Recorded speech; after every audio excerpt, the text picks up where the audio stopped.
Halo, apa kabar Anda semua? Assalamualaikum warahmatullahi wabarakatuh. Apa kabar? Selamat datang kembali di Dapur Redaksi dalam obrolan membaca berita di balik berita off the record. Mhm. Masih terus bersama saya, Hersu Arif. Dan saya Agbeta, senang sekali menjumpai Anda hari ini dan semoga semuanya dalam keadaan sehat ya, karena cukup Yes. berat nih mau kita diskusikan hari ini, Mas Hirsu. Iya, dan cuaca juga cukup berbeda sekarang. Dampak dari Mhm. kemarau dan El Nino juga ini panasnya juga luar biasa. Tapi Betul. saya kira berat-beratnya kita menanggung beban panas di beberapa daerah Mhm. lebih berat saudara-saudara kita yang ada di Rempang sana ya, yang sekarang sedang berjuang untuk mempertahankan eh, apa ya, mempertahankan eh, Tanah mereka. tanah mereka, tanah dan rumah mereka dari penggusuran para investor. Dan eh, saya jadinya sekarang ini kemudian melongok lagi ke literatur gitu. Bagaimana ada yang disebut budaya amok di kalangan masyarakat Melayu itu ya. Dan Mhm. selama ini kan saya Mhm. melihat orang Melayu ini kan yang citranya kan masyarakat yang damai, begitu ya Mbak ya. Dan dia welcome terhadap para pendatang dan sebagainya. Nggak pernah Mhm. dengar persoalan-persoalan itu. Tapi saya terkejut sekali kemarin ketika melihat apa yang terjadi di Rempang kemarin ya, eh, itu Mhm. itu luar biasa bagaimana banyak aparat kepolisian yang harus di apa berhadapan dengan warga yang marah dan beringas gitu. Saya kira kita Betul. nggak mungkin tayangkan video-videonya ya karena aksinya sangat itu pasti melanggar Mhm. melanggar apa semacam Ketentuan, iya. ketentuan di YouTube gitu. Tapi dari situ menyadarkan kita, oh ini ada yang sangat serius dan kemudian kita jadi Mhm. paham karena bagaimanapun mereka ini kan mempertahankan Betul. hak milik turun temurun yang sudah mereka tempati, mereka miliki. Tiba-tiba ada orang investor datang dan kemudian atas nama proyek strategis nasional Mhm. bisa dengan mudah menggusurnya gitu ya Mbak ya. Jadi Mhm. wajar kalau Mhm. kemudian Rempang membara kemarin gitu ya. Mhm. Iya, betul sekali Mas Hersu. Sebetulnya dari sejak kejadian pada tanggal 7 September kemarin ya, itu kan sudah cukup berat sekali lah kejadiannya begitu. Karena anak-anak juga turut menjadi korban. Ada Ya, sekian banyak begitu yang dibawa ke rumah sakit begitu. Karena memang gas air mata itu masuk ke wilayah SD negeri di daerah itu begitu. Nah, terus kemudian kita perkirakan bahwa akan ada semacam diskusi dulu lah ya begitu. Karena kan sebelumnya juga Menteri Bahlil pada tanggal 13 Agustus yang lalu juga sudah datang ke lokasi tersebut dan bahkan dia menawarkan solusi dan saya lihat itu di situs BKPM Mas Hersu itu kurang lebih judulnya adalah bahwa Bahlil datang gitu Menteri Investasi Bahlil datang hmm, maka masyarakat Rempang mendapatkan solusi tapi hmm, rupanya tidak begitu dan kemudian setelah terjadi bentrokan yang cukup keras begitu pada tanggal 7 September kemarin. Kita perkirakan itu akan ada jeda begitu ya, ada perundingan atau semacam itu. Setidaknya pemerintah pusat turun begitu karena ini adalah proyek strategis nasional begitu yang dicanangkan oleh Pak Jokowi begitu kan. Dan semua proyek strategis nasional itu kan berjalan atas perpres begitu kan. Dan jadi artinya ini adalah proyek dari pemerintah pusat lah kalau sudah dimasukkan ke dalam PSN. hmm. Walaupun untuk masuk ke PSN-nya kalau kita melihat ini masih baru ini Mas Hersu, karena ini kan PSN tahun 2023 begitu. Jadi baru ditandatangani oleh Menko Perekonomian Airlangga Hartarto tuh pada bulan Agustus lalu begitu. Ya, Jadi ya. eh, ya, jadi kita melihat ternyata kemarin terjadi bentrokan yang tidak kalah dahsyatnya dan malah ini melibatkan ribuan begitu karena massa begitu masyarakat Melayu begitu mendatangi kantor Berdatangan dari BP. berbagai wilayah ya kelihatannya Mbak ya. Ini betul-betul berdatangan dari berbagai wilayah karena media yang berada di sana juga mewawancarai para pengunjuk rasa dan mereka ada yang datang dari Kalimantan, ada yang datang dari Jambi, dari Jakarta, daerah Kepulauan Riau sendiri, begitu ya Karimun dan sebagainya. Jadi ini rupanya sudah terjadi semacam solidaritas karena yang mengikuti unjuk rasa pun juga menamakan diri sebagai solidaritas masyarakat Melayu begitu Mas Hersu. Jadi ini Nah, mungkin dipicu kemarahan karena aksi represi sebelumnya ya, yang kemudian berdampak sampai betul. anak-anak. Kan kalau kita lihat video-videonya banyak sekali korban kekerasan kemarin, termasuk yang justru mengundang keprihatinan sangat luas untuk dampak terhadap anak-anak sekolah itu ya. Kemudian solidaritas Melayu itu muncul di situ ya. Betul, betul. Iya. itulah yang terjadi. Jadi sekarang yang seharusnya masalah ini kalau seandainya ditangani dengan baik, apalagi ini adalah proyek pemerintah pusat, begitu ya, seharusnya ada pendekatan dengan melibatkan masyarakat setempat, para tokoh, kemudian LSM yang juga mendampingi, terjadi perundingan apa dan sebagainya. Mungkin seharusnya bisa diselesaikan dengan baik, sebagaimana PSN-PSN lain yang sukses. Walaupun memang kalau yang saya baca dari proyek strategis nasional dari Pak Jokowi ini pun juga ada yang ditunda atau kemudian malah dibatalkan karena tidak mendapatkan persetujuan dari masyarakat setempat, penolakan yang keras dan sebagainya. Itu ada, Mas Hersu. Tapi kita berharap yang terjadi saat ini begitu, artinya kita bisa melihat memang ini tidak berhasil pendekatan yang dilakukan oleh atau sosialisasi yang dilakukan baik oleh pemerintah pusat maupun pemerintah daerah. Karena kalau kita lihat dari apa yang dilakukan terhadap PSN yang lain, kita melihat aturannya begitu ya, ini kan memang kewenangannya ada di pemerintah pusat. Dan kemudian tapi kemudian untuk pelaksanaannya itu kemudian dilakukan oleh pemerintah daerah bekerja sama dengan pemerintah pusat. Ini hampir sama seperti Wadas sih Mas Ersu kalau saya Ya, melihat oke. Tapi banyak arahnya juga. pertanyaan ini memang apa sebenarnya yang akan dibangun oleh pemerintah di situ karena ada yang menyebutkan bahwa ini adalah pabrik kaca terbesar kedua di dunia yang datangnya investornya dari Cina, tapi juga ada Mm-mm. disebutkan bahwa Eco City itu adalah proyek dari pengusaha Tommy Winata lewat Arta Gerahanya akan membangun model kayak Ancol di situ gitu. Itu banyak Mhm, yang mhm. sampai sekarang sebenarnya apa yang terjadi di situ sehingga warga harus diusir tuh Mbak Agi? Kalau saya melihat dari penelusuran dari sejarahnya yang lalu gitu ya Mas Hersu, dan kemudian dari terjadinya kerjasama antara Makmur Elok Graha yaitu MEG disebutnya oleh masyarakat setempat gitu PT MEG ini dengan sebuah perusahaan Cina yaitu Xinyi kalau tidak salah. Xinyi Group di Cina itu memang perusahaan yang membuat kaca begitu ya terbesar gitu, salah satu yang terbesar di dunia, dan kemudian ini akan membuat lagi di Pulau Rempang tersebut dan akan kabarnya akan menjadi investasi atau pabrik kaca terbesar nomor 2 di dunia begitu dengan mengalokasikan sekitar 174 triliun katanya demikian. Dan kemudian MEG dan Xinyi ini melakukan kerjasama untuk berinvestasi di Pulau Rempang tersebut begitu Mas Hersu, dan memang HGU-nya dimiliki oleh MEG. Nah, kalau menurut kita melihat apa yang dikatakan oleh Pak Mahfud gitu, Menko Polhukam, setelah kejadian bentrokan pada tanggal 7 kan kemudian dia rapat pada tanggal 8 dan dia menjelaskan bahwa sebetulnya SK itu sudah keluar pada tahun 2001-2002, pemberian hak guna usaha yaitu HGU kepada entitas perusahaan tersebut. Dia tidak menyebutkan siapa, tapi saya rasa yang dimaksud pasti Makmur Elok Graha tersebut, MEG milik pengusaha Taipan Tommy Winata. Ini adalah bagian dari grup Atagraha. Nah, kemudian karena tidak diusahakan begitu Mas Sersu katanya, memang pulau tersebut maksudnya investasi tidak segera datang, maka kemudian pada tahun sesudahnya begitu memang diberikan kepada pihak lain. Saya rasa tidak disebutkan oleh Pak Mahfud juga pihak lain siapa, tapi dia mengatakan disebutkan kepada pihak lain gitu atas persetujuan, dalam hal ini adalah BPN setempat, Pemda, dan kemudian juga LHK setempat gitu ya. Nah, terus kemudian inilah yang menjadi masalah karena ada pihak lain yang menempati. Saya rasa yang dimaksud adalah warga tersebut. Dan kemudian ketika pada tahun 2022 masuk investasi yaitu yang dibawa oleh Makmur Elok Graha, yaitu dibawa oleh Tommy Winata yang mendapatkan hak berupa hak guna usaha atau HGU di lokasi tersebut, kemudian meminta itu dikosongkan karena memang sudah ada pemukiman. Nah, yang menjadi menurut menurut Pak Mahfud, dia mengatakan bahwa ya masalahnya itu sudah secara sah sudah diberikan oleh pemerintah kepada pihak lain konsesi tersebut. Nah, kemudian ketika sekarang ada pihak lain yang menempati dan kemudian juga belum sampai 20 tahun begitu. Kalau 20 tahun kan bisa mengajukan begitu. Itu maka kemudian memang harus dikosongkan. Kalau menurut dia secara sah demikian. Tapi ketika wartawan waktu itu menanyakan bahwa apakah ada hak ulayat di situ, dia mengatakan saya tidak tahu apakah ada ulayat di situ. Karena kalau seandainya memang kalau menurut beberapa peneliti Mas Hersu dan kemudian juga ada seorang profesor profesor yang dari masyarakat Melayu begitu, dia mengatakan bahwa sudah turun-temurun mereka tinggal di situ dari tahun 1834 berdasarkan catatan.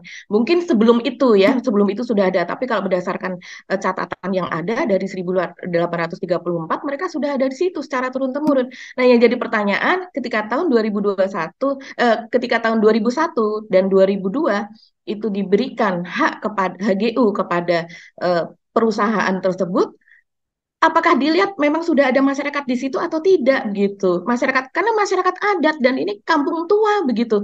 Dan yang mereka yang sekarang akan dipindahkan atau direlokasi ini kan ada 16 titik yang berisi ribuan orang gitu Mas Heru. Memang ini complicated ya, saya kira Mhm. persoalannya ya. Walaupun sebenarnya kalau kita cara berpikir kita berpihak pada rakyat ya, memang banyak sekali kebijakan pemerintah itu yang merugikan kepentingan rakyat. Kita tahu juga kan, misalnya dalam izin pertambangan ya, gitu, Mhm. gitu izin usaha pertambangan itu kan gitu juga.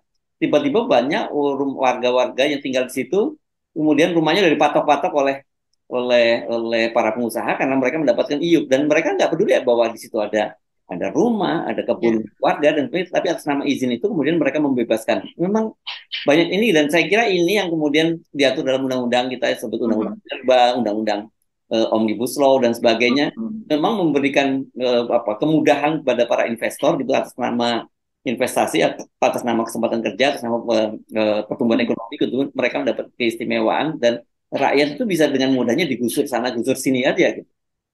Iya, iya betul sekali. Itulah yang terjadi Mas Hersu memang. Karena rakyat sepertinya memang ya kita kita tahu pendidikan terhadap hukum, pendidikan terhadap hak begitu ya kepada rakyat sendiri kan juga minim sekali. Dan kemudian apalagi kalau seandainya saya tidak tahu apakah benar di sana adalah tanah adat atau tanah ulayat begitu ya. Kalau seandainya memang iya, mereka juga mungkin tidak begitu tahu tentang haknya di sana begitu. Jadi sekarang ini mereka kan ingin mereka sebetulnya tuh tidak menolak pembangunan. Kalau yang saya lihat dari berbagai narasi, hasil wawancara media setempat dan sebagainya, mereka tidak menolak pembangunan penambangan dari pasir silika atau pasir kuarsa untuk dijadikan pabrik kaca tersebut, tapi mereka menolak untuk direlokasi. Nah, sementara ini kalau menurut Pak Mahfud, begitu Pemda setempat, begitu juga sudah menyediakan masing-masing kakak begitu ya nanti akan dipindahkan ke lokasi lain yang berdekatan dengan pantai dengan pesisir dan kemudian diberikan tanah seluas 500 meter persegi per kakak dan kemudian diberikan biaya hidup begitu 1 juta per bulan. Saya tidak tahu selama berapa lama, apakah sekali saja ataukah ada term tertentu dan kemudian juga kalau seandainya mereka tidak pindah ke situ tapi ke tempat lain akan diberikan pengganti uang sewa yaitu sebesar 1 jutaan juga begitu Mas Hersu.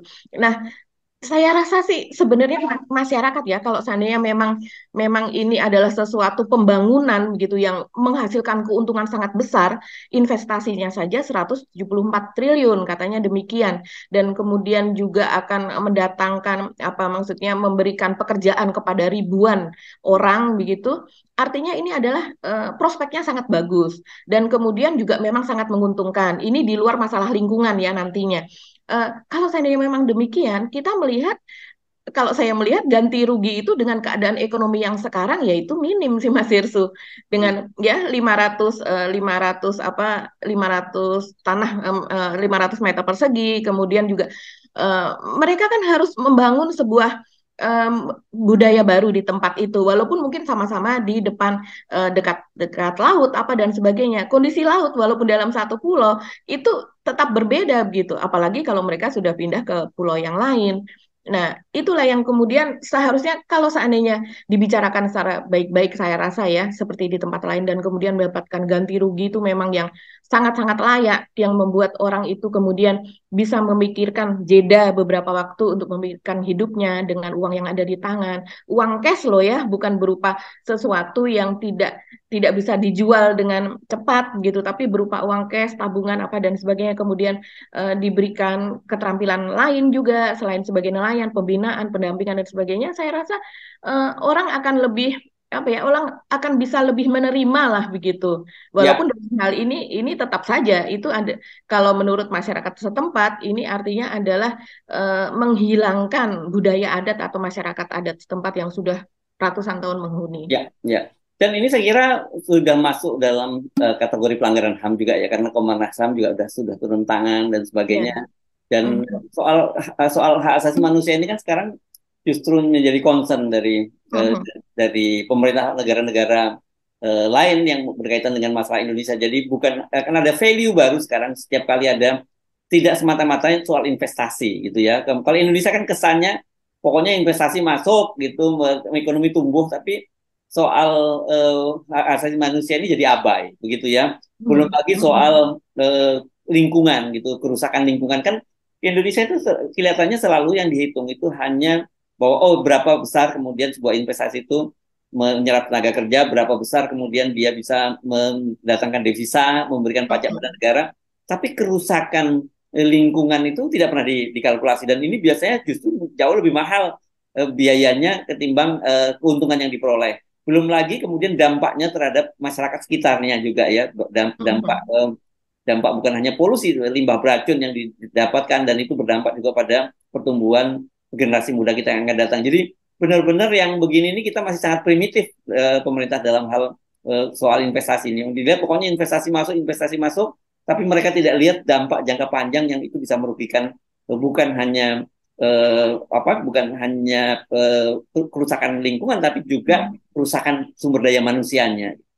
Iya, yang bahkan kalau yang sekarang ini terjadi, kata pemerintah setempat dari dan kepolisian gitu ya Mas Helsu, Polres setempat itu mengatakan bahwa sebelum tanggal 28 September Hmm. ini, artinya bulan ini, maka itu harus clean, harus Ya. clear gitu. Masyarakat setempat memang harus sudah meninggalkan lokasi itu begitu. Saya tidak tahu kenapa harus tanggal segitu, ataukah demikian apa maksudnya sesuatu investasi itu jauh lebih tinggi nilainya daripada manusia-manusia yang ada di situ begitu. Karena kalau seandainya itu harus clean atau clear, saya rasa dengan kejadian yang terjadi kemarin di apa kantor BP Batam Hmm. itu akan makin memanas gitu ya Mas Ersu. Apalagi itu sudah di ultimatum seperti itu begitu. Dan kalau soal kerusakan lingkungan, ya ini kenapa di masyarakat harus meninggalkan kalau menurut pihak kepolisian itu karena akan segera dibangun pabrik tersebut dan itu akan menghasilkan polusi, polusi udara terutama yang memang itu akan berbahaya kalau seandainya dihirup oleh masyarakat setempat yang masih menghuni daerah itu gitu. Hmm. Alasannya itu ya secara lingkungan gitu. Nah, ini artinya memang eh, pabrik tersebut akan menghasilkan polusi begitu, Iya, iya. limbah yang berat gitu. Dari awal saja sudah ada pengakuan semacam itu begitu kan. Ya, Dan jadi bukan warganya yang harusnya dipindahkan, tapi bagaimana pabrik itu harus yang ya, ramah lingkungan kan. betul, seharusnya seperti itu. Nah, dengan konsep eco city yang disebutkan begitu oleh pemerintah juga, artinya bahwa di situ seharusnya adalah kawasan walaupun ada pabrik, tapi kawasannya hijau, ramah lingkungan, polusinya minim dan sebagainya. Seperti tadi Mas Irsu katakan bahwa di situ akan dibangun seperti Ancol, kemudian ada ekowisata, ada hiburan dan sebagainya begitu. Seharusnya ya tidak demikian. Saya tidak tahu persis sih konsepnya ini di sananya letak pabriknya bagaimana, kemudian eco city-nya itu melingkupi itu sejauh apa begitu ya Mas Ersu. Tapi kalau memang ada pabrik, apalagi kedua terbesar di dunia katanya, dan kita melihat proses hilirisasi nikel misalnya di Maluku Utara, di sana kan nelayan-nelayan di sana jadi sulit untuk apa namanya mencari ikan lagi. Mereka harus melakukan perjalanan yang lebih jauh dengan kapal yang seharusnya lebih besar, tapi mereka tidak mampu itu begitu. Jadi Ya, memang malah membuat memang ada harapan untuk membuat sebuah investasi yang akan mendatangkan apa ya bisa memperkerjakan orang ribuan bahkan lebih banyak lagi bahkan bisa ratusan ribu begitu ya misalnya. Tapi di balik itu ternyata masyarakat setempat bisa saja malah menjadi lebih miskin dari sebelumnya. ya, ya. Dan biasanya nama-nama itu Eco City apa itu cuma sebatas branding saja. Padahal realitasnya mereka tidak memperhatikan sama sekali ekosistem yang sendiri, mereka malah merusak ekosistem. Dan kita tahu Hmm. kan polanya seperti Cina itu. Cina itu Mhm. sendiri di masa lalu kan dia punya problem serius dengan pabrik-pabrik mereka terutama Iya. dengan pembangkit batu baranya gitu dan Mhm. polusi di Cina kan dulu luar biasa Luar begitu ya. biasa. Dan mereka melakukan kemudian relokasi pabrik-pabrik itu dan relokasinya ke negara lain yang itu terjadi di Mhm. Indonesia. Saya kira kalau terjadi nanti di Batam ini bisa jadi Hmm. itu dampaknya juga sampai ke Singapura, dan itu Singapura pasti juga akan jadi mempersoalkan hal itu gitu loh Mbak, berkaitan dengan polusi yang tadi dikatakan, bukan hanya Hmm. pada warga sekitar, itu bisa berdampak pada negara tetangga terutama Singapura. Iya, iya, betul sekali. Dampaknya bisa demikian. Apalagi dengan tadi Mas Hersu mengatakan SEG, begitu kan, Social Environment Ya, dan Governance, gitu, yang menjadi persyaratan begitu dibangunnya sebuah industri. Kita tahu salah satu faktor kenapa Elon Musk gitu tidak mau masuk ke Indonesia, kemudian ada membocorkan gitu seorang pengamat bahwa karena faktor SEG itu tadi yang belum begitu diterapkan di sini, dan kemudian ya, juga apa berbagai indeks gitu ya, indeks untuk korupsi apa dan sebagainya. Ini persoalan besar sih Mas Hersu. Kita ya. kita ingin investasi itu masuk, tapi malah justru terjadi misalnya seperti sekarang ini bentrokan, sosialisasi yang tidak dilakukan dengan baik, dan kemudian juga kalau sudah seperti ini kita melihat kemudian bagaimana dampak lingkungannya ya nantinya gitu. Karena dengan manusia saja sudah seperti ini gitu. Ya, oke. Nah, ini juga situasinya ini menjadi serius, apalagi menjelang tahun-tahun politik, menjelang Ya. bukan bukan tahun politik, menjelang pelaksanaan perhelatan Mhm. politik besar ya, karena Mhm. ini menjadi hotspot baru ya. Orang Mhm. tadinya nggak menduga ya bahwa tiba-tiba Mhm. muncul di Rempang ada amok yang begitu luar biasa, dan saya kira kalau kita lihat kemarahan mereka tuh sampai suatu titik, saya tidak bisa membayangkan kenapa orang sebegitu marahnya gitu pada Mhm. aparat keamanan gitu. Apa sih sebenarnya yang dilakukan? Saya kira ini mungkin sudah semacam akumulatif itu, kekesalan akumulatif yang kemudian jadi sasaran aparat di lapangan ini. Kasihan juga nih aparat-aparat kita di lapangan itu Mbak. Lagi mereka ini kan cuma menjalankan tugas dan mereka nggak ngerti permainan apa di level atas gitu, di antara para petinggi mereka dengan para pejabat kita dan para pengusaha gitu. Iya, kalau aparat di lapangan itu hanya menjalankan tugas dan itu harus wajib gitu kan, tanpa mereka tahu alasannya, tanpa mereka tahu, walaupun mereka tahu maksudnya ya, ini akan dijadikan apa, ini proyek apa dan sebagainya, tapi kan mereka tidak tahu yang sedetil di baliknya itu apa begitu. Kenapa ini eh, eh, kenapa ini harus secepat ini dilakukan begitu? Karena kalau seandainya kita lihat ke belakang begitu Mas Hersu, kan masuknya investasi itu tahun 2022, berarti Yes, kan baru 1 tahun gitu. belum tahun Kan, ya. iya baru 1 tahun, dan proses sosialisasi itu dilakukan selama berapa lama? Kita mempertanyakan itu kan.